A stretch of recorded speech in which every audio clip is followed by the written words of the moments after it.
Voici le premier pari calculé de Ferrari. En effet, tandis que toutes les autres équipes utiliseront des e-fuels synthétiques, Ferrari utilisera des biocarburants en collaboration avec Shell. C'est le premier choix audacieux de Ferrari, différent de toutes les autres équipes, et qui, selon Shell, portera ses fruits à long terme, mais il faut voir pourquoi Ferrari est la seule équipe à faire ce choix ici. Dans la vidéo d'aujourd'hui, nous allons en parler en détail. Nous devons également examiner une clause de sortie de Max Verstappen qui pourrait lui permettre de quitter Red Bull avant la fin de son contrat. Nous devons également parler de ceux qui parient sur Fernando Alonso, champion du monde en 2026 et bien d'autres choses. Avant de commencer, je vous rappelle évidemment de laisser un like, de vous abonner, d'activer les notifications pour ne manquer aucune vidéo sur le thème de la Formule 1 et de Ferrari. Nous y sommes déjà, c'est le début de la saison. La présentation de Red Bull aura lieu ce soir, donc il n'y aura pas de live, mais nous allons évidemment en discuter demain, dans la vidéo de demain, tous ensemble tranquillement. Nous allons voir à quoi ressemblera cette nouvelle livrée, d'autant plus qu'un détail a déjà émergé ces dernières heures. En 2026, la Formule 1 change de cap, même là où peu regardent vraiment le carburant, qui selon moi est l'un des points les plus importants de cette saison, en plus de l'unité de puissance. Et c'est justement là, selon plusieurs sources du paddock, que Ferrari pourrait avoir construit l'un des avantages les plus sous-estimés de la nouvelle ère. En effet, à partir de 2026, toutes les équipes seront obligées d'utiliser des carburants à impact environnemental neutre. Une révolution technique énorme, beaucoup plus complexe que ce qui a été raconté publiquement, car il ne s'agit pas seulement d'être écologique, mais de faire fonctionner correctement la combustion de l'unité de puissance, qui est extrêmement sensible. Et c'est là que naît la première grande différence. Selon ce qui filtre du paddock, toutes les équipes, sauf Ferrari, auraient choisi de miser sur les carburants synthétiques, c'est-à-dire les e-fuels. Ferrari, en revanche, avec Shell, aurait emprunté une voie différente, celle des biocarburants avancés. Un choix risqué, mais potentiellement décisif. En effet, à Maranello, la combustion aurait été stabilisée rapidement, tandis que les autres motoristes continuent à rencontrer des problèmes qui affectent directement la puissance globale de l'unité de puissance. Prenons par exemple le problème de démarrage du moteur Mercedes, des problèmes d'allumage, des irrégularités, une perte d'efficacité, certains plus graves, d'autres moins mais répandus. La raison est technique et non idéologique. Les nouveaux carburants sont extrêmement complexes, coûteux et délicats. Les essences bio, en particulier, ne doivent subir aucune contamination et nécessitent des contrôles qualitatifs presque maniacaux. Pour donner un ordre de grandeur, un plein peut coûter jusqu'à 13 000 €. Et ce n'est pas tout. Au cours des derniers mois, plusieurs fournisseurs de carburant ont été déconcertés par la complexité des nouvelles formulations. Dans certains cas, une variable critique est apparue entre les lots, à savoir que certains fonctionnaient parfaitement, tandis que d'autres produisaient des performances nettement inférieures. En somme, un cauchemar pour ceux qui doivent valider une Power Unie. Et c'est justement pour cela que certaines équipes auraient demandé à la FIA une dérogation pour les tests de pré-saison, obtenant la permission de rouler temporairement avec des carburants non encore homologués. Un signal très clair des difficultés en cours. Ferrari, en revanche, semble avoir évité au moins en partie ce scénario. La collaboration avec Shell, basée sur des biocarburants plutôt que sur des e-fuels, aurait permis de contourner certains des problèmes d'allumage rencontrés par d'autres. Cela ne signifie pas que tout est résolu, mais cela signifie une chose fondamentale. La direction est claire. Cela ne veut pas dire que les autres constructeurs sont fichus. Au contraire, beaucoup accumulent des données, testent des dizaines de formulations différentes et tôt ou tard, ils trouveront une solution. Mais en 2026, chaque mois de retard peut valoir des dixièmes de seconde et ces dixièmes, au début d'un cycle réglementaire, pèsent comme des boulets. Dans une Formule 1 où tout le monde parle d'aérodynamique, de châssis et de moteur électrique, Ferrari pourrait avoir construit un avantage invisible, mais réel, précisément là où personne ne regarde. Mais c'est un facteur fondamental, à savoir la qualité de la combustion et donc le carburant utilisé. Et si cet avantage est confirmé sur la piste, alors 2026 pourrait commencer avec une certitude en attente. Toutes les unités de puissance ne naîtront pas égales. Et c'est le premier vrai pari différent des autres équipes que fait Ferrari en 2026, à savoir utiliser des biocarburants plutôt que des e-carburants synthétiques. Et cela explique aussi les raisons pour lesquelles d'autres équipes ont rencontré des problèmes de démarrage. Pensons par exemple au moteur Mercedes, tandis que Ferrari n'a rencontré aucun problème de ce point de vue. Cependant, il faut aussi considérer la constance des performances, car avec des biocarburants totalement non synthétiques, Il faut voir si Ferrari réussira à maintenir des performances constantes avec l'utilisation de ce carburant, car cela a donné des résultats fluctuants dans le passé lors des expérimentations. Il faut voir s'ils ont trouvé la bonne formulation de l'essence qui permet à Ferrari d'extraire le maximum de performance et d'avoir moins de problèmes de fiabilité. Cela serait fondamental. C'est certainement un pari que fait Shell à long terme, c'est-à-dire que plus nous avancerons, plus ils réussiront à trouver le mélange idéal pour extraire le maximum de performance sur la piste. Mais vous voyez bien que le champ de bataille s'est déplacé des unités de puissance au carburant et je vous l'ai déjà dit il y a quelques semaines, c'est là que la guerre majeure entre les équipes se concentrera pour trouver la meilleure formulation de l'essence qui parvient à extraire le maximum de performance tout en garantissant un maximum de fiabilité. Donc, nous verrons comment cette bataille évoluera également sur la piste. Il est également très intéressant de noter la dérogation demandée par de nombreuses équipes à la FIA pour utiliser des carburants non homologués lors des tests, afin de poursuivre des expérimentations. C'est un signe que de nombreuses équipes sont encore en retard pour trouver la formulation parfaite pour le moteur, afin d'éviter également des problèmes de fiabilité. Et donc, il pourrait y avoir quelques équipes de pointe qui pourraient rencontrer des problèmes sous cet angle. Déplaçons-nous maintenant dans le domaine de Red Bull. En effet, il y a un détail caché entre les lignes d'un contrat signé il y a des années qui pourrait aujourd'hui réécrire l'avenir de la Formule 1. Et cela concerne Max Verstappen. Red Bull a une clause que peu de gens connaissaient vraiment. En provenance d'Allemagne, en particulier de Bild, émerge une reconstitution très claire. Le contrat qui lie Verstappen à Red Bull jusqu'en 2028 n'est pas du tout verrouillé. C'est un accord complexe, stratifié, renégocié plusieurs fois et plein de voies de sortie. Au cours des années précédentes, il y avait par exemple une clause qui permettait à Max de se libérer en cas d'adieu de Helmut Marko, son véritable mentor au sein de l'équipe. Une clause qui a été supprimée en 2024, mais qui montre bien à quel point la relation entre Verstappen et Red Bull a toujours été liée à des équilibres très précis. Ce n'est pas un hasard si Verstappen lui-même a admis avoir parlé avec Toto Wolff pour évaluer un possible avenir chez Mercedes. À la fin, il est resté chez Red Bull, mais ces conversations disent une chose claire. Déjà à l'époque, il existait des marges contractuelles pour agir. Et c'est ici que nous arrivons au point central. Selon le Bild, pour 2026, Verstappen pourra résilier unilatéralement le contrat s'il n'est pas au moins deuxième au championnat des pilotes à la pause estivale. La pause estivale n'est pas un concept abstrait. Nous parlons de fin juillet, juste après le Grand Prix de Hongrie, la 13e course du championnat. Et si à ce moment la Max n'est pas dans les deux premiers, la porte de sortie sera légalement ouverte. En 2027, la clause devient encore plus stricte. En effet, il ne suffit plus d'être deuxième. Verstappen pourra quitter Red Bull s'il n'est pas en tête du championnat à la pause estivale. Premier ou rien.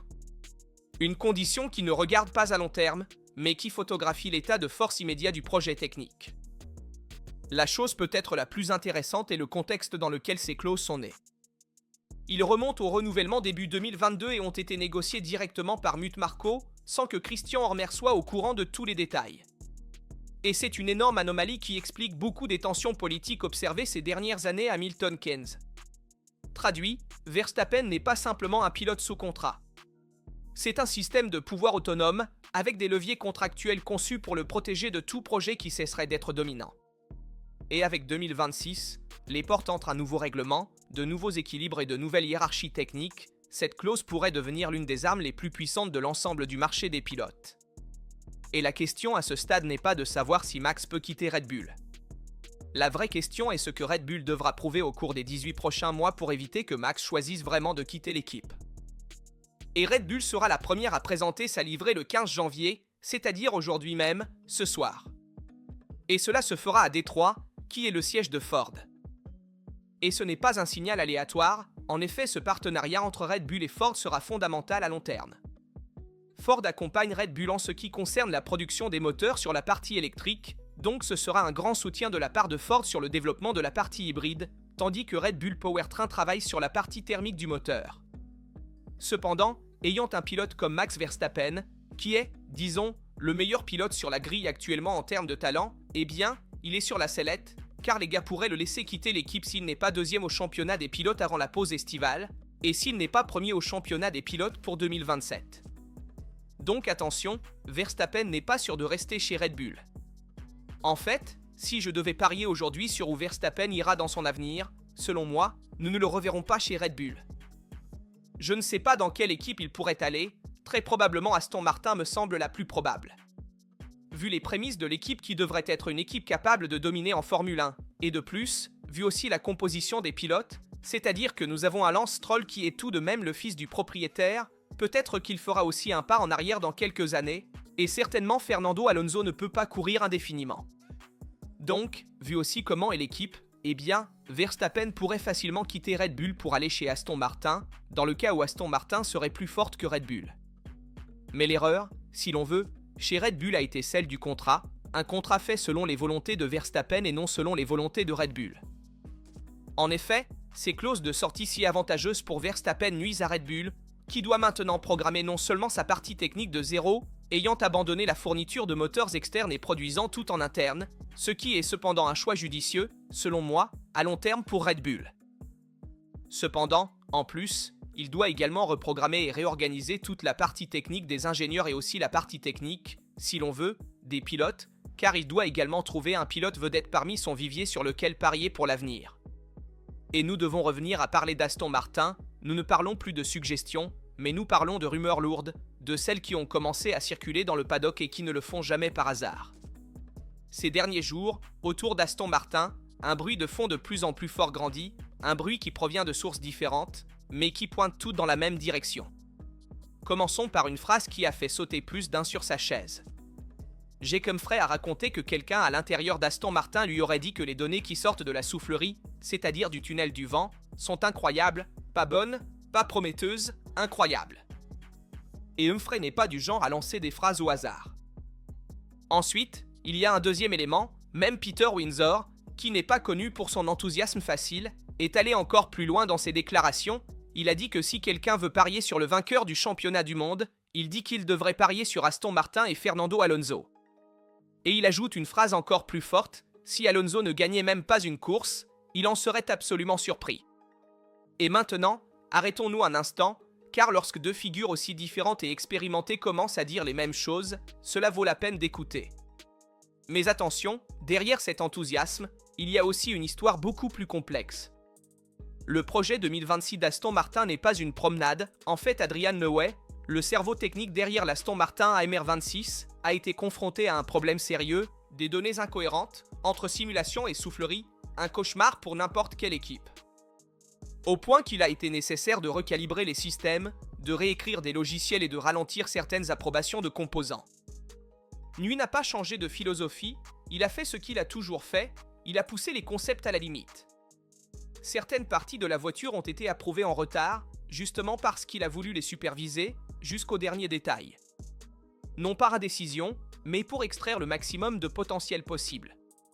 L'Aston Martin AMR26 sera tout sauf conservatrice, et cela se démontre par un choix qui a déjà fait débat, à savoir qu'elle pèsera 15 kg de plus à ses débuts. Oui, la voiture naîtra en surpoids, avec le règlement FIA 2026, qui fixe le poids minimum à 768 kg, ces 15 kg supplémentaires représentent presque 2% de la masse totale, traduit jusqu'à une demi-seconde au tour sur des pistes comme Barcelone, ce qui est énorme. Mais ici entre en jeu une vision du développement qui est très importante. New York a déjà fait ce choix par le passé, en 2022, avec la Red Bull RB18, la voiture est partie en surpoids. Puis, course après course, le poids a diminué. Et nous savons tous comment cela s'est terminé. L'idée est claire, privilégier l'aérodynamique et la mécanique, accepter une priorité initiale et la transformer en un avantage structurel à moyen terme.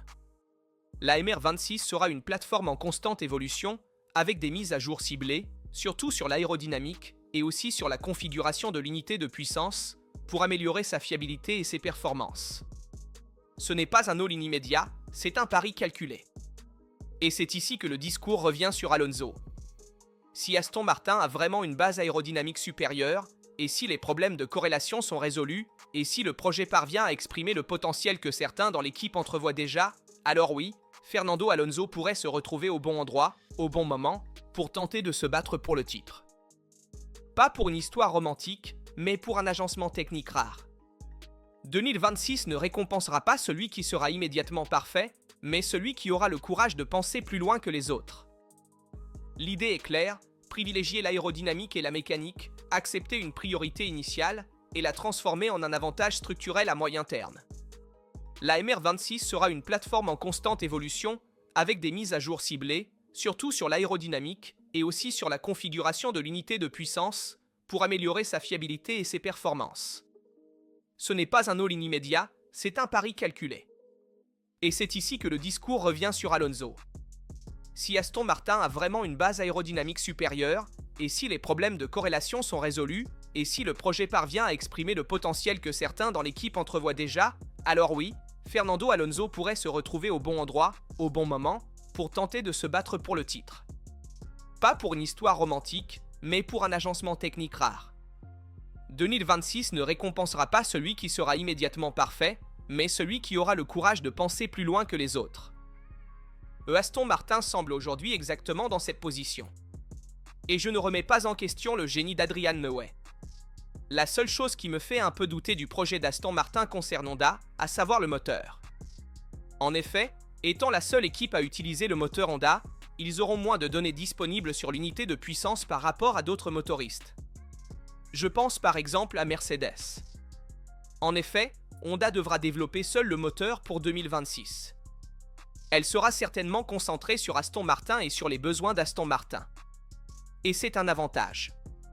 Cependant, en même temps, avoir moins de données à disposition pour améliorer non seulement l'efficacité du moteur, mais aussi le carburant. Évidemment avec le partenaire Aramco pour Aston Martin. Ce ne sera pas facile de le développer et de trouver la formulation parfaite en ayant une seule unité de puissance montée sur 2 voitures et rien de plus. Cela sera un peu une contrainte, un problème pour Aston Martin. En ce qui concerne le développement aérodynamique du châssis et le poids de la voiture, je suis confiant qu'Adrian Newey fera un excellent travail chez Aston Martin. Je crois aussi aux données très enthousiasmantes qui sortent de la soufflerie. À mon avis, elles sont vraies car ils ont tout repensé, ils ont eu plus de temps que les autres pour améliorer la voiture. Nous avons vu que 2025 a été une année un peu discrète pour Aston Martin car ils se sont beaucoup concentrés sur 2026. Et ils ont bien fait, à mon avis c'était un choix judicieux. Donc, à mon avis, ils pourraient vraiment commencer très fort en termes de points ou de dynamique. Il faut voir s'ils partiront aussi fort du point de vue moteur. Surtout en ce qui concerne la fiabilité car le moteur Honda, Alonso l'a déjà conduit par le passé sur une McLaren. Et la McLaren Honda, nous nous souvenons qu'elle était tout sauf fiable. En ce qui concerne le développement aérodynamique du châssis et le poids de la voiture, je suis confiant qu'Adrian Newey fera un excellent travail chez Aston Martin. Je crois aussi aux données très enthousiasmantes qui sortent de la soufflerie. À mon avis, elles sont vraies car ils ont tout repensé, ils ont eu plus de temps que les autres pour améliorer la voiture. Nous avons vu que 2025 a été une année un peu discrète pour Aston Martin car ils se sont beaucoup concentrés sur 2026. Et ils ont bien fait, à mon avis c'était un choix judicieux. Donc, à mon avis, ils pourraient vraiment commencer très fort en termes de points ou de dynamique. Il faut voir s'ils partiront aussi fort du point de vue moteur. Surtout en ce qui concerne la fiabilité car le moteur Honda, Alonso l'a déjà conduit par le passé sur une McLaren. Et la McLaren Honda, nous nous souvenons qu'elle était tout sauf fiable. Et donc cela sera un peu un problème pour Aston Martin. En ce qui concerne le développement aérodynamique, je fais confiance à Alonso et Aston Martin pour avoir fait un excellent travail à ce sujet. Et ils pourront avoir une voiture très performante à des points de vue dynamiques. À mon avis, Alonso sera là devant parmi les meilleures équipes à se battre. Et donc à ce sujet, je suis assez sûr. Nous verrons ensuite évidemment à partir des tests comment Aston Martin se comportera sur la piste. Quoi qu'il en soit, Aston Martin mise également sur un projet à long terme. Et une autre véritable révolution, peut-être encore plus silencieuse et plus décisive, réside dans l'aérodynamique et plus précisément dans l'aileron arrière. En effet, avec le nouveau règlement, la FIA a décidé de changer complètement la philosophie. L'aileron n'est plus seulement un élément qui génère de l'appui. Il devient un système actif, régulé, contrôlé et surtout blindé. Le concept classique de DRS ouvert ou fermé n'existe plus. En 2026, il existe 2 véritables modes opérationnels. La première est le mode courbe, maximum d'appui et maximum de stabilité. Et la seconde est le mode rectiligne, faible résistance mais maximum d'efficacité. Et le passage entre ces 2 configurations n'est pas laissé à l'interprétation des équipes. Il est géré par un seul actionneur, contrôlé exclusivement par l'unité de contrôle standard de la FIA. Et le temps de transition est très rigide, maximum 400 millisecondes. En pratique, la voiture change presque instantanément de peau aérodynamique. Mais le point clé n'est pas la vitesse du système, c'est le contrôle. La FIA a construit une véritable cage réglementaire pour empêcher toute forme de flexion astucieuse. Les géométries de l'aile sont extrêmement propres. Pas de courbures, pas de concavités agressives, pas de profils extrêmes capables de générer des tourbillons indésirables. L'appui doit venir de l'efficacité, pas de l'illusion des règles. Et puis il y a la guerre ouverte contre l'élasticité de l'aile. Dans le règlement, il y a un détail qui semble technique, mais qui est en réalité politique. L'obligation de séparateur structurel entre le profil principal et le flap mobile. Entre 3 et 5 éléments qui ne servent plus seulement à maintenir les distances à véhicule à l'arrêt, mais deviennent de véritables piliers portants. Le message est clair, les profils ne doivent pas bouger sauf lorsque la FIA le décide. Toute flexion passive du carbone, toute variation de l'écart de fente causée par la pression de l'air, sera considérée comme illégale. Les foiles arrière ne bougent que lorsque l'unité de contrôle commande le passage en mode rectiligne. Point. Il n'y aura donc aucune échappatoire pour toute faille. Et lorsque l'aile sera en mode courbe, le flap mobile doit s'appuyer physiquement sur les séparateurs avec une surface minimale de 40 mm². Un véritable fin de course mécanique. Pas de jeux élastiques, pas de support qui s'écrase à grande vitesse pour réduire la traînée. La FIA, en d'autres termes, ne fait pas confiance aux capteurs, elle veut des blocages physiques, elle veut des limites mécaniques et elle veut des certitudes. Et cela devient encore plus pertinent car dans certains circuits, la fédération pourra désactiver la dynamique active dans certaines zones. Dans ces cas, avoir des ailes qui fléchissent naturellement serait un énorme avantage. C'est exactement ce que le règlement veut éviter. Même les supports de l'aile, les pylônes, les renforts sont strictement réglementés. Ils ne doivent pas être visibles d'en bas. Ils ne doivent pas générer de tourbillons, ils ne doivent pas énergiser le flux de manière artificielle. Tout est pensé pour maintenir le dessous de l'aile aussi propre que possible. Même le pylône central qui passe à travers l'échappement a des limites précises de surface. L'interaction avec les gaz chauds reste un champ de bataille, mais dans des limites beaucoup plus étroites. En somme, le résultat final est celui-ci. En 2026, l'aile arrière ne sera plus une arme à interpréter, mais un système régulé, contrôlé et standardisé dans son comportement. La créativité des équipes ne disparaît pas, elle est simplement déplacée. Et non plus dans la flexion cachée, mais dans l'intégration globale entre l'aérodynamique, le diffuseur et la gestion de l'efficacité. En somme, une révolution cachée pour éviter les diverses zones grises qui s'étaient créées par le passé sur l'aileron arrière. Je pense par exemple à ce qui s'était passé avec McLaren. Faites-moi savoir dans les commentaires votre avis sur tous les sujets que nous avons abordés dans la vidéo. Du carburant Shell avec Ferrari qui se distingue de tous les autres fournisseurs de carburant, à l'unité de puissance, même à Red Bull qui pourrait laisser Verstappen quitter l'équipe, Aston Martin qui pourrait devenir champion du monde avec Fernando Alonso, et aussi l'aileron arrière comme élément très réglementé. Je suis curieux de lire et de répondre à tous vos commentaires. Comme toujours, je vous rappelle de laisser un like, de vous abonner et d'activer les notifications pour ne rien manquer des actualités sur la Formule 1 et sur Ferrari. Ici, c'est tout, à bientôt pour une prochaine vidéo.